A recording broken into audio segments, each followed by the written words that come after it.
Hello. Hi, everyone. Welcome to, what are we now? The third installment of Melbourne Food Wine Festival 2020 series of industry forums. My name's Pat Nourse. I'm the creative director of the festival. Welcome. Today, our focus is on regional hospitality businesses. Now, I think it's safe to say that though it's borne fire, flood, and drought, Victorian regional hospitality has never faced a challenge quite like the one we all find ourselves in today. Right now, citizens of Melbourne aren't permitted to leave the city, and visitors from interstate aren't allowed to cross the border. Some local residents in regions are even actively campaigning for out-of-towners to stay away. How do we navigate what one of our panelists has called in her perfect candor, this shitstorm? Joining me today is a group of people who can offer perspectives on this situation that come from a broad and deep understanding of how regional hospitality works and what it does for our country. Felicia Mariani is the Chief Executive of VTIC, the Victoria Tourism Industry Council. Felicia has a wealth of experience in Australian tourism. She has held executive and senior management roles at Tourism Victoria, was Managing Director of the Australian Tourism Export Council, and is a former CEO of Tourism Tasmania. Welcome, Felicia. Andrew Ryan is a hotelier and entrepreneur with interests across the spectrum of hospitality, including the Prince Hotel in St Kilda, but he joins us today in his capacity as Managing Director of Mitchelton Estate, the Nagambie Winery, Hotel, Restaurant, Art Gallery and Spa his family has operated for nearly a decade now. Andrew, good afternoon. Thanks, Pat. Welcome, everyone. And to top it all off, we're joined by Alla Wolf-Tasker AM. If we were to list all the good things Alla has done for regional hospitality in Australia, we'd be here all day. Suffice it to say that the work Alla and her family have done in creating Lake House at Daylesford is as compelling an argument for the transformative power of restaurants and hospitality as you're likely to find in or out of the state of Victoria.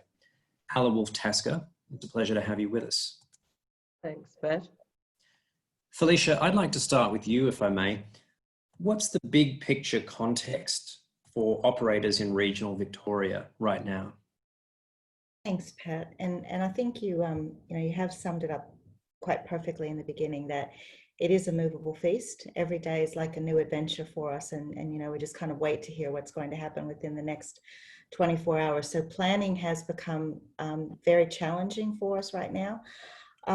What I'd probably like to do is start just by giving a bit of a big picture in terms of where Victoria sits overall in terms of our ability to attract visitation, and then talk about some of the things that we could do. And I will try to keep mine brief because I know each of the other two speakers have quite an important sort of contribution to make. So I want to leave a lot of room for those guys. So I might just jump into that if that's okay, Pat.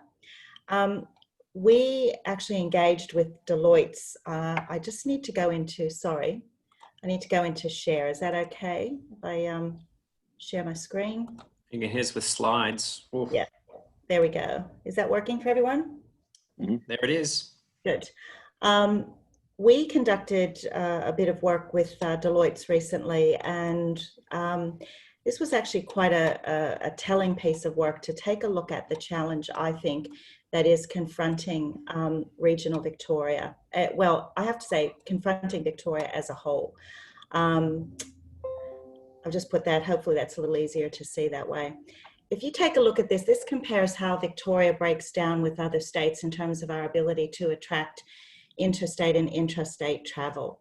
And this is, I think, really sums up the challenge I think that we have in front of us. When you take a look at Victoria as a whole, and I do want to draw some attention, even though we're talking regionally, I think there's a real challenge here in terms of Melbourne's positioning as well, given that 40% of our visitation into Melbourne comes from overseas and 32% comes from international. So 3/4 of the visitation into our capital city comes from overseas or interstate. But when you take a look at how we fare at regional Victoria, you'll see that we are really overly reliant on Melburnians and Victorians to really drive our visitation in region. Only 15% of our visitation to regional Victoria actually comes from interstate and 5% comes from overseas. Now, you could argue, and we have done that for a long time, that Melbourne is such a big draw card. So if you compare, I think, to Sydney, which is probably the closest to have a look at, the capital cities are performing quite closely. But I think the regional New South Wales performance by comparison to regional Victoria shows the challenge I think we have. 24% of the visitation into regional New South Wales actually comes from interstate. And if you go across the way, looking also then into South Australia, for instance, is sitting at 23%. Regional South Australia, sorry, is sitting at 26%. And regional Queensland is actually sitting at 28%. So you can see the difference of how other states are, I guess, less reliant on their intrastate than we are, and the challenge that that presents for us. It's not an impossible challenge, but it is one I think that does kind of shape and frame a bit of the work that we have in front of us. So this whole idea of, you know, building a better proposition, because clearly we have spent a lot of our efforts in attracting Victorians and in particular Melburnians to travel out to regional Victoria. And I think the current situation that we've seen with the latest shutdown that we're experiencing, you know, I've spoken to many operators across regional Victoria that said to me, by shutting down metropolitan Melbourne, you have shut down regional Victoria in essence, because so many are reliant on Melburnians to get out and travel around the state. And particularly in the accommodation space, that's where I've in particular heard a lot of that. So I might just get rid of that at the moment. Just go back to the screen. So this whole area of building profile for our regional destinations in interstate markets is actually going to become really critical, and largely because we have to, you know, we have to look at domestic-led recovery over the next 12 to 18 months. And again, this is part of the challenge for our capital city. International is off the boil for at least probably the best part of the next 12 months or longer. You know, our major event calendar, which has been a big draw card for interstate visitors as well as overseas, again, very challenging. Business events is the same thing. So all of the major draw cards that we've used to attract people into Melbourne and then hopefully feed them out into regional Victoria will be compromised over the next at least a minimum of 12 months. So we need to think about how we, you know, and Alla, you used the word reimagine, and it's a word I found myself using a lot these days. I refuse to say pivot. I hate pivot, but it is about reimagining and repositioning. And, you know, Victoria has an incredible opportunity to do that. When you take a look at a lot of the research that's been done recently through a whole range of different providers, everything points to the fact that the new consumer that's emerging through this crisis will be one that's very focused on wide open spaces. They're very focused on the idea of clean and green, very focused on nature-based activities, health and wellness, but food and wine actually factors into all of these different types of experiences that they're going to be looking for. But if you think about those 3 or 4, well, actually there were 5 elements I rattled off there, that is what regional anywhere has. These are not necessarily attributes that you would assign to a capital city. So regional destinations actually have an enormous opportunity as we look at where the kind of new consumer is headed. How we actually work together to build that proposition, again, recognizing that we've got, I think we have a much more difficult challenge than most other states because we haven't necessarily engaged in the interstate markets the way we should have, and we've relied very heavily on intra. So how do we collaborate? I know you hate that word, Alla, but how do we work together to actually try to build a new story for Victoria, to reposition Victoria? And I guess one of the things that we've talked about a lot is this whole idea, you know, first of all, never let a good crisis go to waste. I think that's kind of the one thing that keeps coming through with everyone I'm talking about. It really does force us to take a long, hard look at what we do, how we do it, how can we improve it. But it doesn't necessarily mean that we have to come up with a bunch of new ideas. I'm a big fan of the fact that there's no such thing as a new idea, just good ideas that keep coming around again, because they're better placed because the time is right. And this is an opportunity for us to think about what we've done in the past, how we've done it. Victoria has always led the way in innovation when it came to our regional areas. We were the first ones to really think about how you could position our regional areas to be centerpieces for what the state had to offer for driving destination and visitation. So how do we go back to those, those kind of core basic principles? But most importantly, it's going to require us all to work together to ensure, that the old phrase of build a better mousetrap, this is what we actually really have to do. But that means that we do need to think about how we're going to rely on each other to do that effectively. I don't think we should necessarily, government has a role to play, but I think it's most important at a time like this that industry steps up and comes to the fore. We have the strength, we have the understanding, we have the capability and the experience as an industry to do that. And I think there is an opportunity right now for us to rethink how do we want to position Victoria over the next 5 years? What do we want this state to be famous for? And what is the role that our regional destinations have in really driving that home? So I might pause there because I'm sure that the other two speakers will have a lot to add to some of that, but hopefully that just kind of sets the scene. Thank you, Felicia. Andrew, how has what you've seen on the ground at Mitchelton reflected, if it's reflected, what Felicia has just outlined? I know that when you and I spoke, when we were first discussing this forum in those optimistic, sunny times, 2 weeks ago, I think it was, maybe a little longer ago, you were saying that Mitchelton was actually doing pretty good business and that your numbers were up for this period year on year. What's been your recent experience on the ground there? Yeah, it's sort of funny because you talk about, pre-COVID, but now it's pre-stage 3. So for us, we found, look, you have to adhere to the restrictions, and it certainly hurt in the restaurant having to go from normally can fit 120 to suddenly 20. But for us, really, by late June, we're at 100% every night in terms of the hotel. We've got 58 rooms, and even in the early parts of July, because most people that were going overseas aren't. So therefore, they've still got a fair amount to spend and want to get out of Melbourne. So we were doing really well. And unfortunately, since a week ago, and Melbourne's been sort of cut off, we've noticed we've dropped from that 100% down to midweek of around 12 to 15%, and then on weekends at 50. So we're seeing the clients still coming in from other country regions such as Bendigo. One of the big ones I've noticed is it's a lot of it's because of not having Saturday sport. So I've noticed that children's sport is actually decimating the Victorian tourism. So now, no sport, we're seeing a lot more numbers coming in.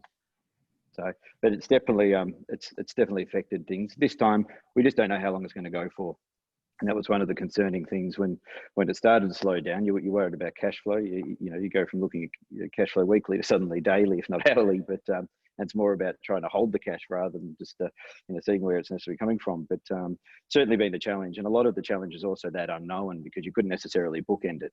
So it certainly makes it hard, and you just don't know. But regional Victoria, it's a beautiful state. There's so many different regions. It's a different fabric. We're so unique. I remember living in London back in 2000, and you'd go to Marks and Spencer, or you'd get some corn, and that's from Spain, or there wasn't a lot of produce coming from England. Where in Victoria, we're so fundamentally self-sufficient with the offer that we have here for so many different things. So we're also blessed to be, I guess, a prisoner of the state.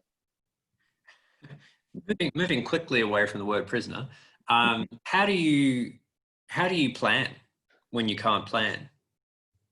Well, I guess you sort of got to look at where the customers are coming from. So I suppose we were still having a great offer. Everything was open, but with the restrictions. And we noticed because people wanting to get out of town, you're getting a higher spend per head.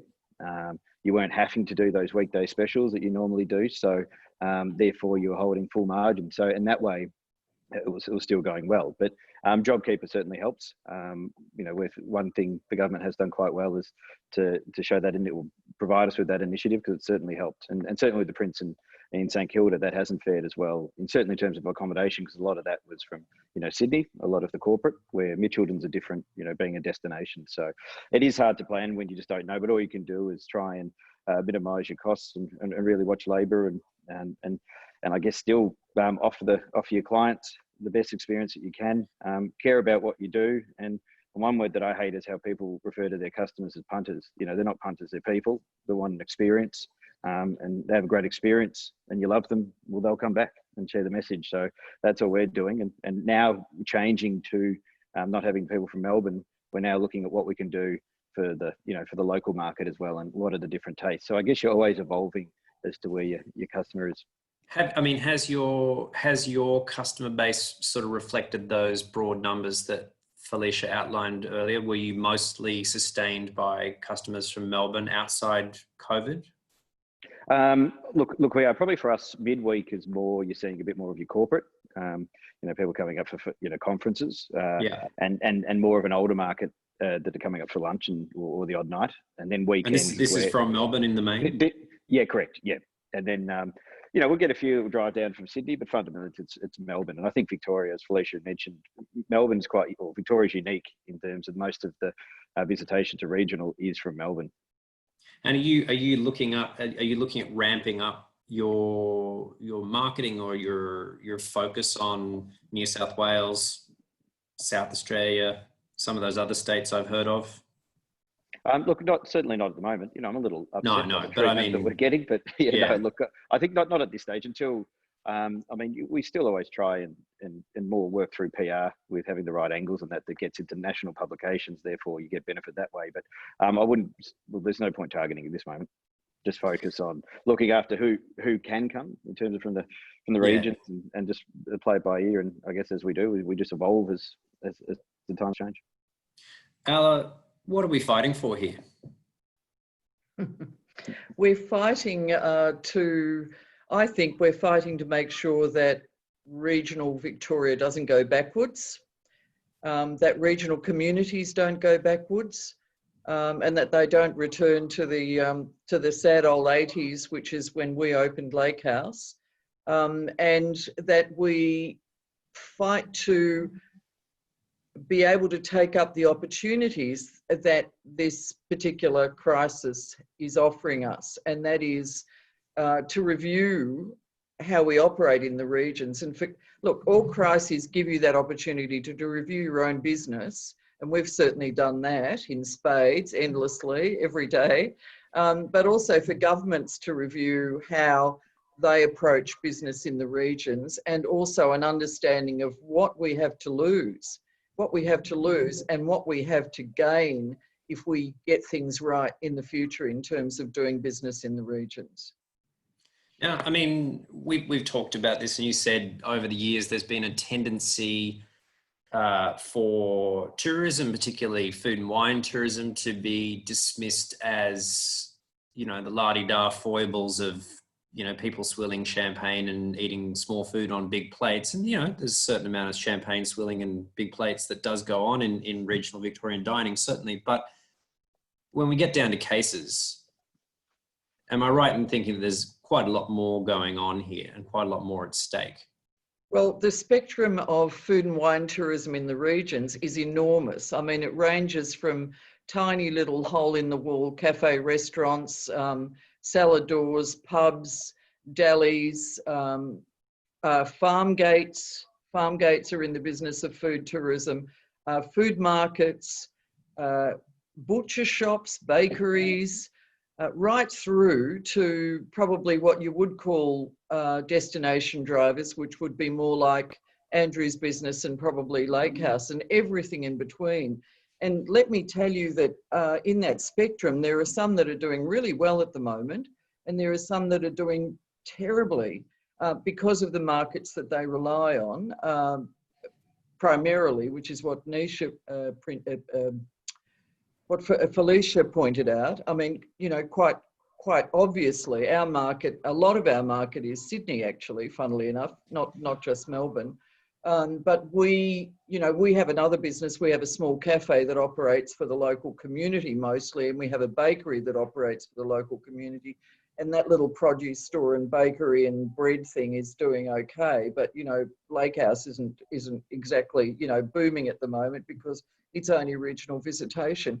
But I mean, my question is, with all of this up and down and the lack of ability to plan and no one knowing what's going to happen, and we possibly might have 2 years of this, and, you know, the possibility of continued rolling lockdowns. I mean, there are already small shops and small food places that are saying, well, some of them haven't even been able to reopen because their square meterage has never allowed them to reopen in terms of what they were. So they're just doing things out of a hole in the window, which is really not sustainable. They possibly weren't a sustainable business to start off with. But if we start losing some of these, that's part of the rich tapestry of the offer in terms of tourism. And it's part of the rich tapestry of the offer in terms of livability for people. So, you know, people who are considering now seriously moving out of Melbourne and moving out to the regions, and there's a huge opportunity because it would solve so many things for Melbourne as well, from in terms of, you know, congestion. It would improve the workforce potential that you have in regions. It would improve in investment. And, you know, everyone's always talked about growth and economic development in the regions. Well, here's our chance. But if we let too many of these small businesses die in the interim during this period, you know, when we opened Lakehouse, there were 8 shops operating in the main street. And, you know, none of them were particularly, they didn't ring any of my bells anyway, you know, in terms of being particularly interesting. Some of them were useful and some of them weren't that useful. But I mean, we stand to lose a lot or win a lot in how we go from here. Alla, you said that some businesses in your neighbourhood were already challenged. You know, their viability was questionable before COVID.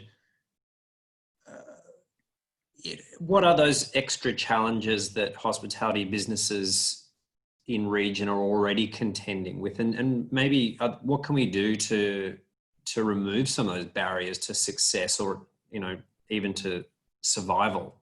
Well, there are plenty. I mean, you know, anyone starting a business in the regions, especially in food and wine and hospitality, will tell you that the difficulty in getting a good trained workforce is even greater than it is for the hospitality industry in the capital cities. There's no question about that. There's no ready workforce available.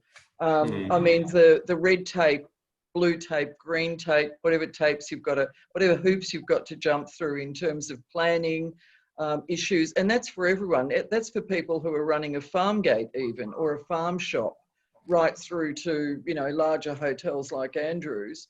The red tape sometimes is absolutely horrific. In terms of general issues, you know, for the industry, I mean, payroll tax. Everyone talks about increasing the number of jobs in the regions, but payroll tax actually penalises you from taking on more people because you've got to pay increasing amounts of tax. The other thing that is pretty obvious is that a lot of small micro businesses in the regions, most of their business comes through on the weekends. So, of course, that attracts penalties in terms of weekend rates for labour and public holidays. But if that's basically the only time you can operate, then you have an instant penalty against you for trying to run a business in the regions. So on the ground, you know, there's quite a lot of issues for regional areas in terms of investment and in small business sustainability. And, you know, they could be cleaned up. I can remember going to New Zealand and I couldn't work out why at the time. I was involved in a festival in Wellington. This is only a few years ago. And the main street of Wellington, you know, on a Thursday lunch was just booming with people in restaurants. And then on the same day, I had to drive and do a bit of a cooking thing out in the regions, and the regions were booming. And I asked why, and they said that they brought back the, you know, they'd gotten rid of the fringe benefits tax, so you could now claim deductibility for entertaining people out. And in the cities, it was 50% deductibility, and for the regions, it was 100% deductibility. Okay. Mind you, the Premier at that stage was also the Minister for Tourism, so, you know, I kind of got that pretty quickly.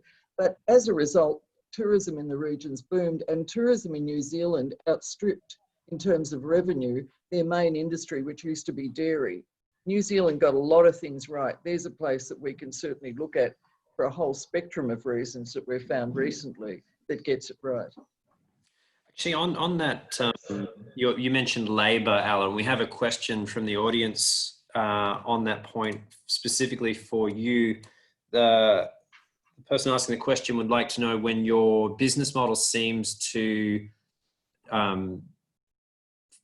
require visa labour, imported labour, how do you see your workforce dynamics changing in the near future?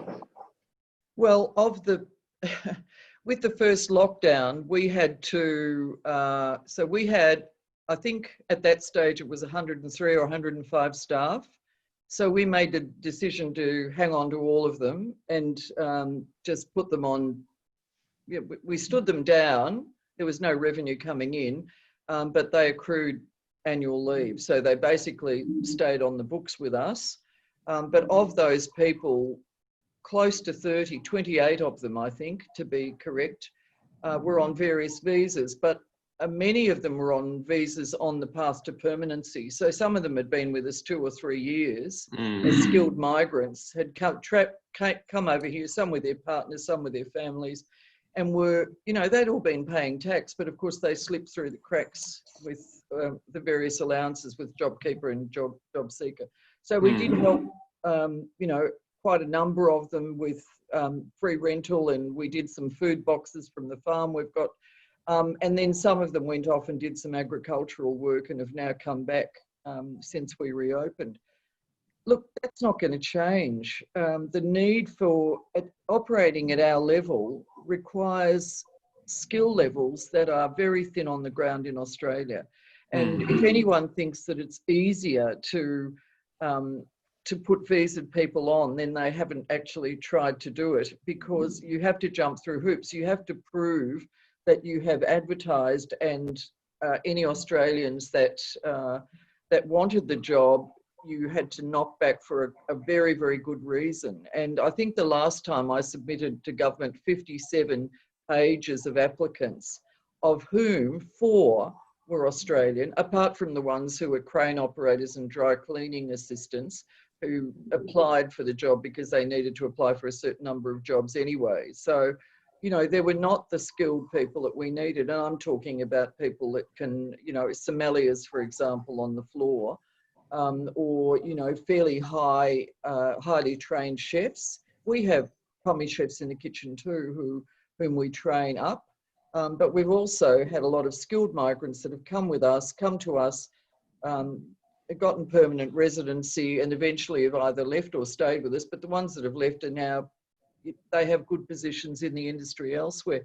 We still need that skilled workforce, and ours is not the only industry. Ours is, I've said this elsewhere, fitters and turners was one of the ones that came up in my experience a few years ago, because I saw regional businesses closing because they couldn't get fitters and turners because they'd taken them off the needs list, and before that they were importing them from the Philippines. And there's lots of regional businesses that struggle to get the skilled level workforce that they need. It's not just hospitality. Felicia, if your organisation was, let's hope, given a magic wand and you could make some sweeping changes to benefit regional operators straight away, what's top of the wish list of your constituents? What would really, move the needle in terms of the viability of the businesses that you work with? Look, I have to say the comments that Alla just made about, we don't even talk skilled workforce anymore. There's a lot of people that I talk to that just say, we just need a workforce. We just need warm bodies on the field.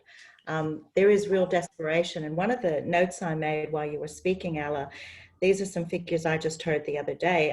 Our industry nationally, up until December 2019, we were employing 660,000 people directly in our industry. Indirectly, if you add that in, it goes up near 1 million.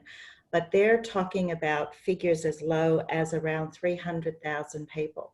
So we're going to lose 50% of the people in our sector. And Alla's absolutely right. We had problems before. And now and that was when there was there were enough people wanting to be in our industry. Well, enough in terms of the numbers that we had and attracting. But if you take a look at now that we've lost half of those people already, when we couldn't satisfy the demand previously, even at full bore. But let's also recognize that many of those people have gone off into other industries and found other jobs out of necessity. And we're going to struggle to get them to come back.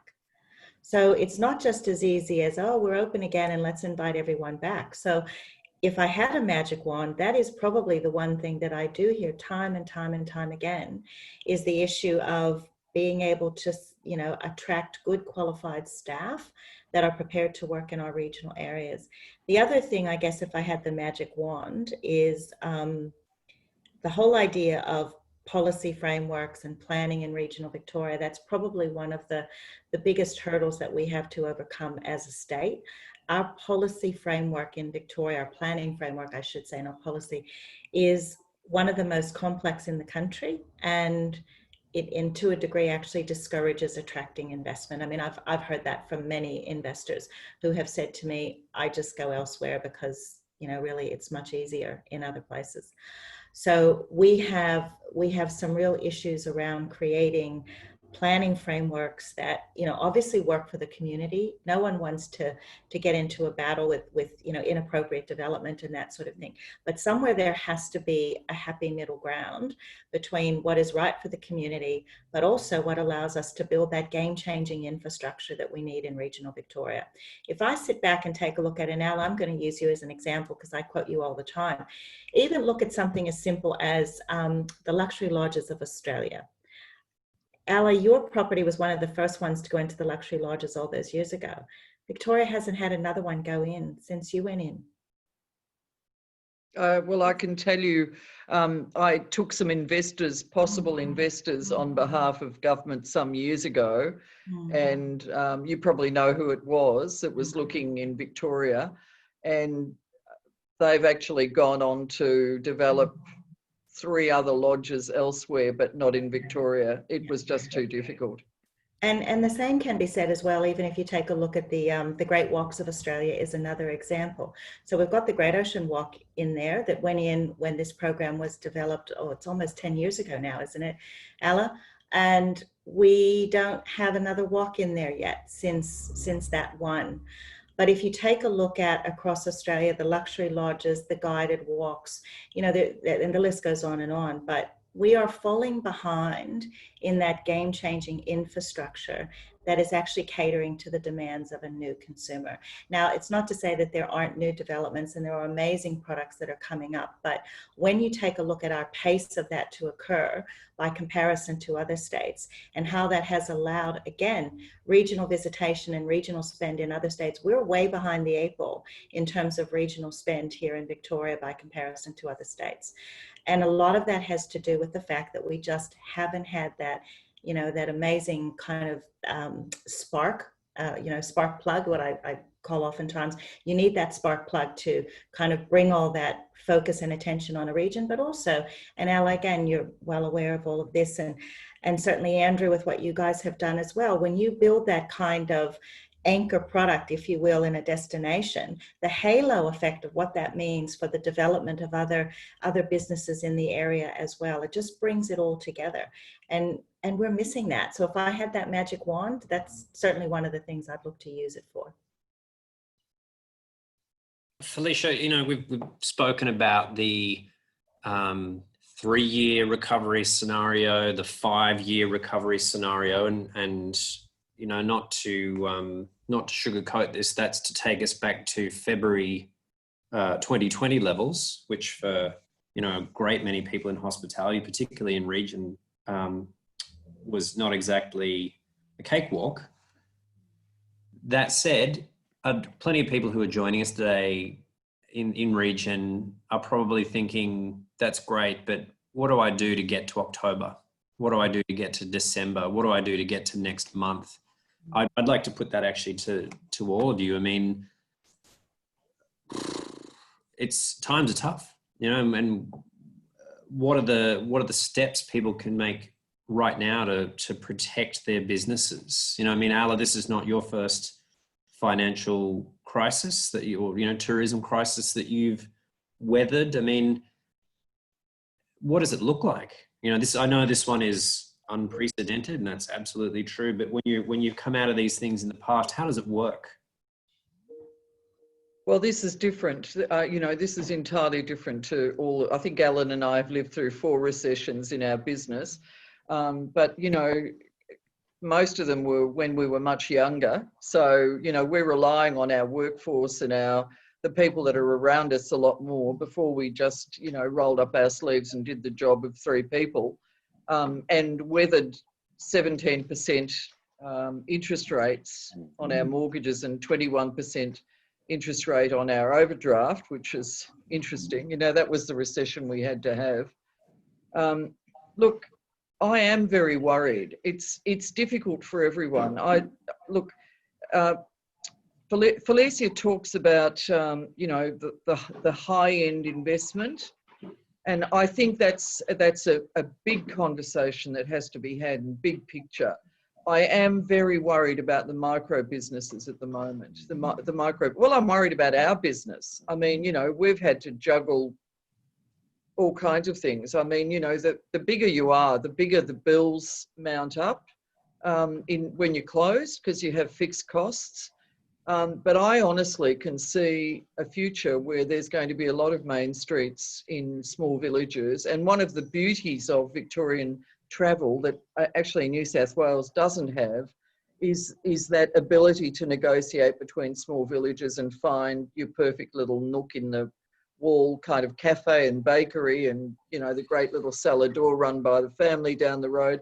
You know, some of them are seriously bleeding. And look, you know, what can I say? I can say hang in there. I know it's not easy. I'm sure that industry associations will be telling you this. You need to read every piece of useful information about what you should be doing, which is, you know, negotiating with your banks, negotiating with your insurance companies, negotiating with your local governments for, you know, postponement of rates and all kinds of things. And, you know, we've done a lot of this, and still the issue for us is that if we get closed down again and you have to reopen to new debt, you know, that's going to be huge. That is going to be a big cliff.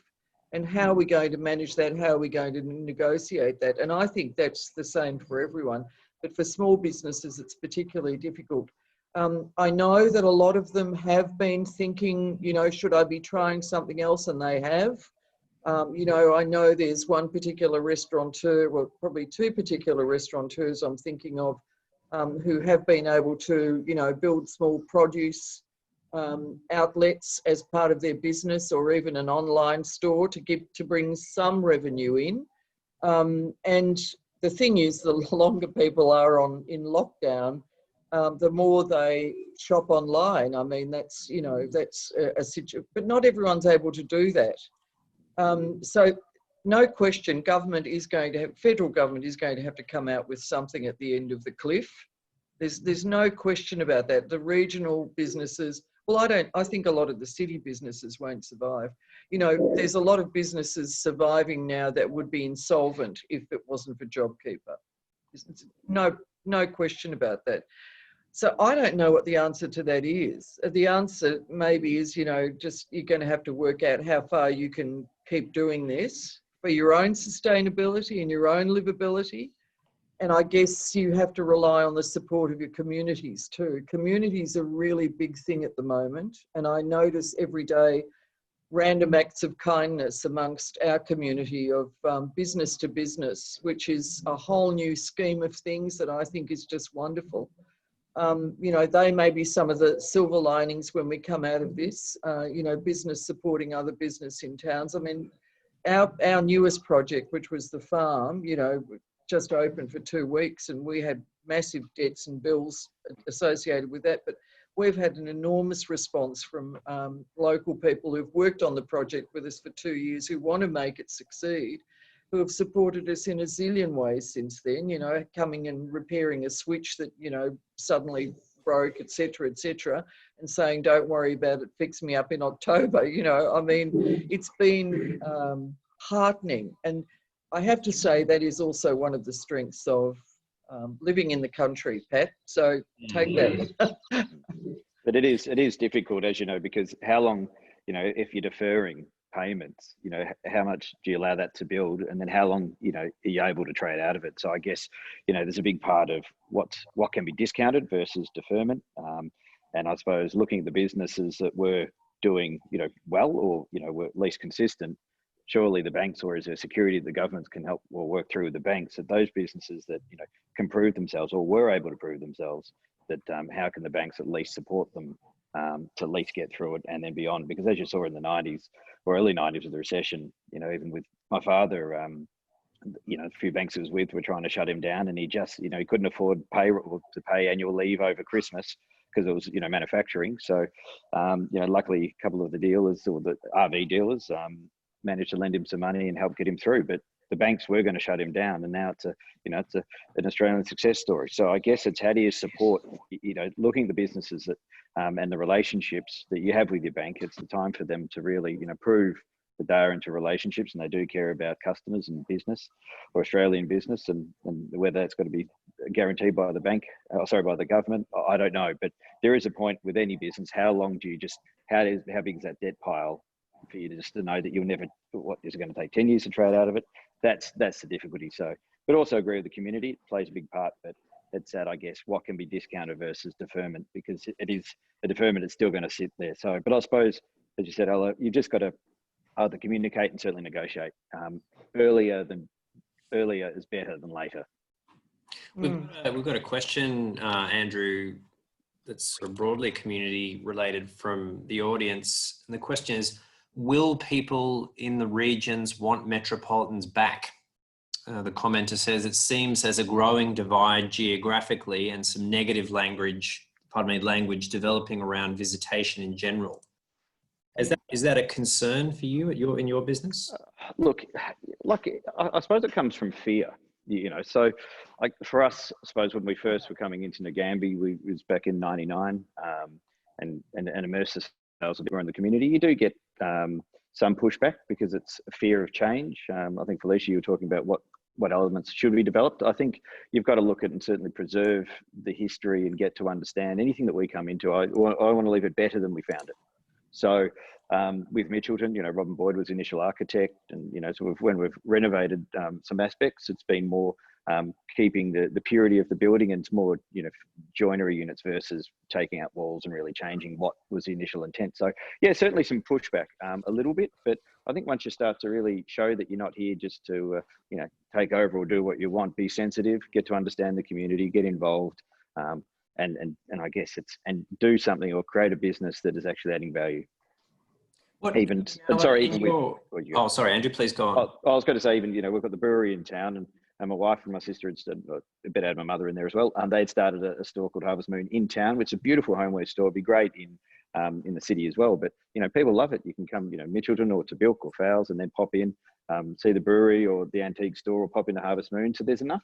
I guess it's how do you curate these in towns? How do you curate these businesses from the butcher? You know, I love a good news agency. Everyone loves a bakery, and even the homeware store. What are these businesses that make a town? So we've added a few things rather than taking over. But we've added these smaller businesses that have just really added value, and the locals love it too. So if it actually enriches their life, then they're going to be a lot happier and be more pro similar people coming in and adding skills.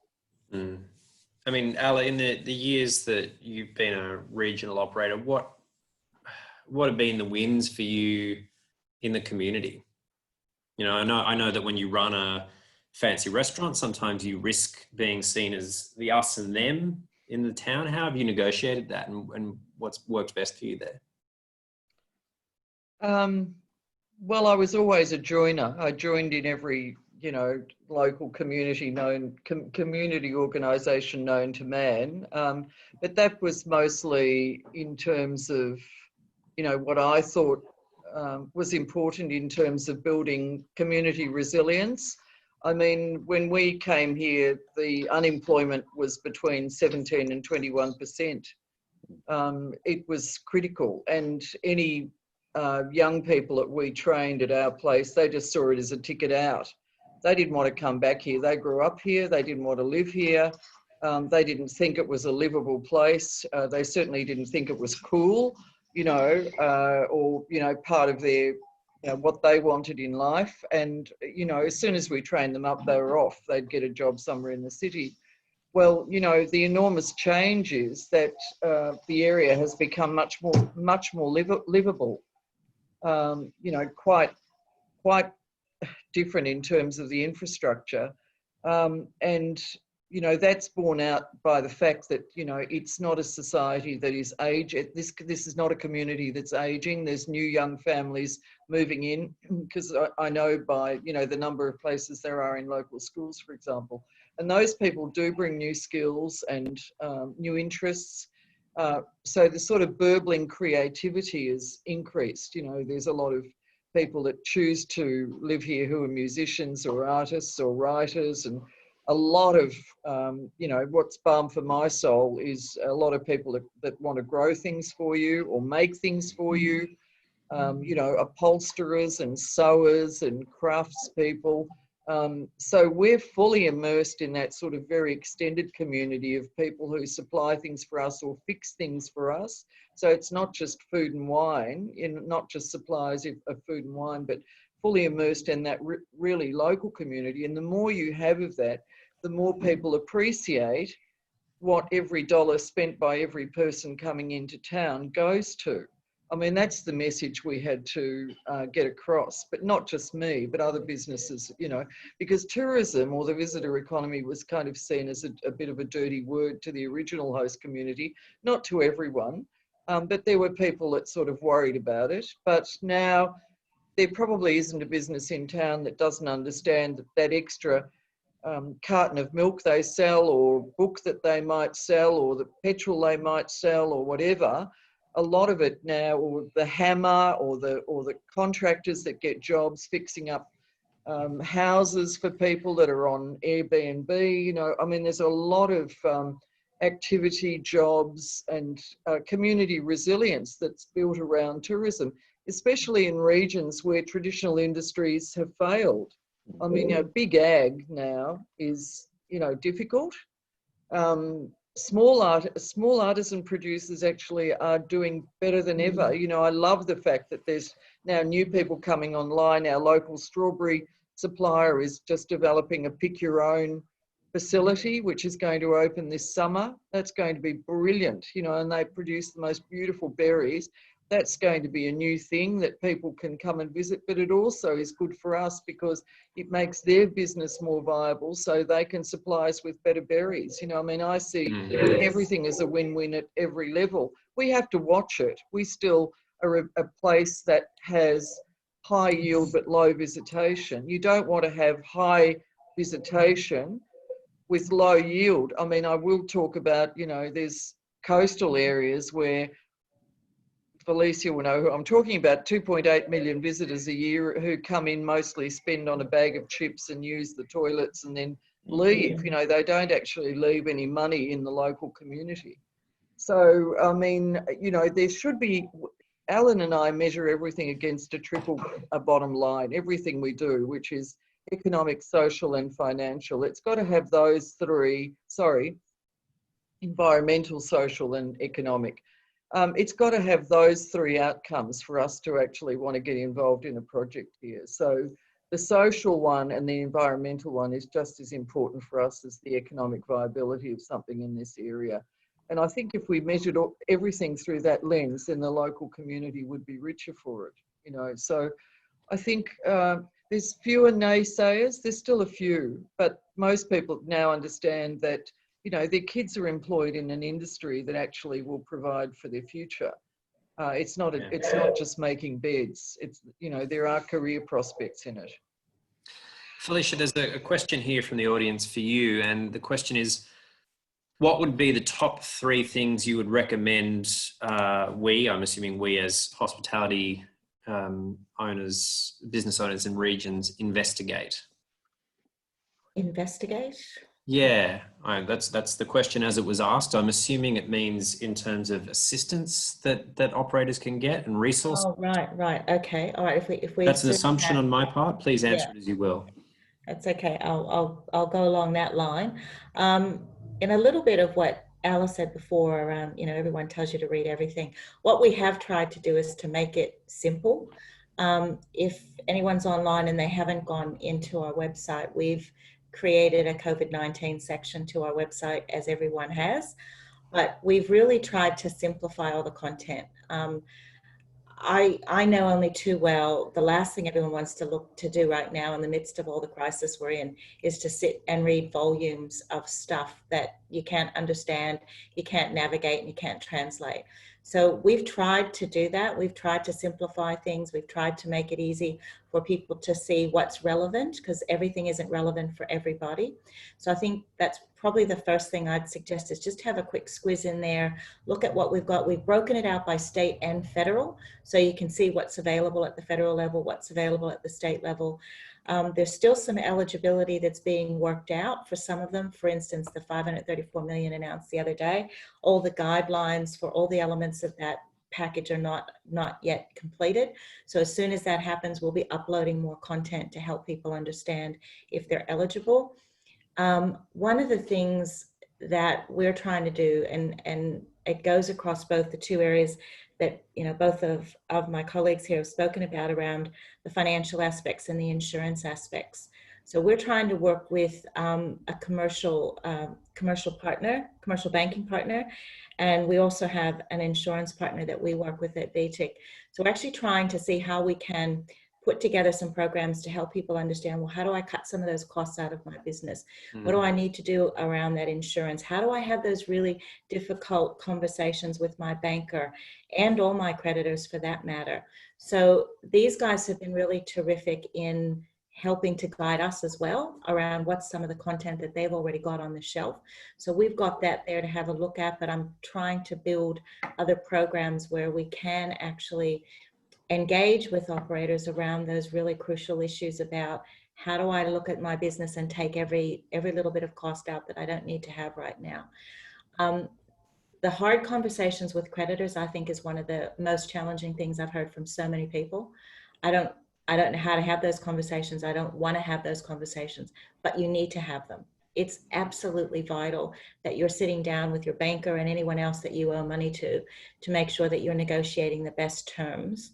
At the moment right now, people are being pretty flexible with all of that, although I am still hearing some horror stories of people who are not. One of the key things we're pushing out, I'm not sure who this would be relevant to on the line, but I'm hearing a lot about the concern for the expiry of the moratorium on evictions. That's coming up very soon. And I think we've all been so focused on JobKeeper, JobKeeper, JobKeeper. Everyone's forgot about the fact that the moratorium on evictions, which is connected to your eligibility for JobKeeper, ends at the end of September, I think it is. So we've started having those discussions with government, because I've also spoken to a lot of people who are very worried about when that moratorium lifts, their landlords have not been very gracious. And I think that's something, and it has been hospitality workers or hospitality businesses that I've heard a lot of this from as well, very concerned about what's going to happen with their rental leases when the moratorium lifts. So I guess those are kind of the few things that I'd be looking at most importantly is, where do I cut those costs out of the business? How do I have those really difficult conversations? As much as I hate to do the reading, and trust me, we are trying to make it as simple as we can, but sometimes you've got to do the reading and you've got to see what is appropriate for your business and what am I eligible for. And then separate, you know, we're trying to continue to lobby pretty hard on key issues like JobKeeper and the moratorium on evictions, because it is so important for so many small business owners right now. But even, That's great, even Felicia. for landlords though, you know, with landlords, you've got to go, well, you're going to evict, you know, a tenant, but then trying to attract a new tenant. Who's going to take it? Yeah. Well, and look at the lease. You know, you're going to have to. What are you going to have to give a year's free rent, or what cash in incentives there are? So you're better off hanging to someone. You know, in this case, you can look at it as the bed of the devil. You know, but I think trying to attract a new tenant, so they're shooting themselves in the foot. So I think it's exactly. you know, and after a while, if depending on how long they've had the property for and what financial pressures that puts on them, but I think they've just got to work with their tenants, because it's not going to be easy to find new ones. And come September, October, I think it's only going to get worse potentially. So. Most definitely, Andrew. I couldn't agree more. You only have to walk around the streets now. I'm astounded at how many vacant shops there already are. And we're not even out of this, we're out of the worst of it yet. Let's just put it that way. And when I walk around, even locally here in suburbia, the numbers of empty shops everywhere you go. And you know, clearly, as you say, if you put these people out, who do they actually think is going to move in? That's fantastic, Felicia. And I guess why don't we close the session off now with some takeaways that I think you've nailed it, Felicia. Andrew, what would you like to leave the audience with today? Well, that's a big one. I guess sometimes knowing that it's not necessarily going to be over in six weeks, or you know, so the longer you can prepare, and just knowing, you know, I think you'll be more resilient. You know, it's often when it happens too quickly, and then it breaks your spirit too many times. So just think, you know, really get down and know that it's not a short-term fix. But I guess, you know, communicate. No different from what you're saying, Felicia. You know, communicating with creditors. It's those that you owe money to. If you do get on the phone, they're generally, you know, better to you than those that are avoiding, because when you're avoiding phone calls, you get angrier and angrier. You know, what are they doing? Are they taking advantage of me? Where at least if you get on the phone, it generally does make things a little bit better. But look, I guess, yeah, Felicia, you summed it up in the end. I think certainly watch all the expenses and cut what you don't need, and you'll be and if you can get through it, you'll be a better business after all. So look, I've jumped around. It's hard to say what takeaways, because there's so many of what's been discussed today. But I guess if you believe in what you're doing, care for your customer, and offer value and enjoy what you're doing, I think that's all you can do. Thank you. And Alla, what are your parting thoughts here? Well, the sun's shining today, so today's a glass half full. So I would say don't lose heart. And if you are in the regions, one of the things that I know you can do is speak to other operators. I know there's a great kinship now being developed amongst operators, and we really ought to bank on that a lot more.